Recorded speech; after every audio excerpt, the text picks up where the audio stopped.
সর্বপ্রথম কাবা শরীফ ঠিক এরকম একটা টিলা ছিল। এরপর হযরত ইব্রাহিম আলাইহিস সালাম কাবা শরীফকে ঠিক অনেকটা এরকম করেই তৈরি করেছিলেন, যার কোনো ছাদ ছিল না।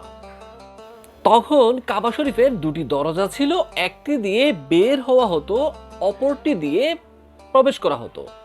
এরপর কুরাইশীদের আমলে কাবা শরীফকে পুনর্নির্মাণ করা হয় এভাবেই। এই সময় কাবা শরীফের কিছু অংশ বাইরে রেখে দেওয়া হয়, যাকে হাতিমে কাবা বলা হয়। তারপর হযরত আব্দুল্লাহ বিন জুবাইর রাদিয়াল্লাহু তাআলা আনহুর আমল আসে।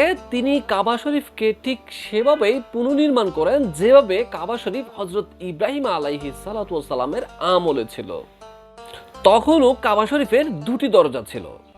এরপর হাজ্জাজ বিন ইউসুফ কাবা শরীফের পুনর্নির্মাণ করেন, যেমনটি কাবা শরীফ দেখতে ছিল হযরত রাসূল করিম সাল্লাল্লাহু আলাইহি ওয়াসাল্লামের আমলে। ওসমানীয় সালতানাত বা ওসমানীয় সাম্রাজ্যকালে কাবা শরীফকে এভাবেই নির্মাণ করা হয়েছিল। তখন কাবা শরীফের দেয়াল একটু উঁচু করা হয়েছিল। এরপর কাবা শরীফের বর্তমান যে দৃশ্য আমরা দেখি, এরূপ নির্মাণ করা হয়েছিল বর্তমান সৌদি সরকারের আমলে 1997 সালে। এখন আমরা দেখতে পাচ্ছি কাবা শরীফ কতটা উঁচু।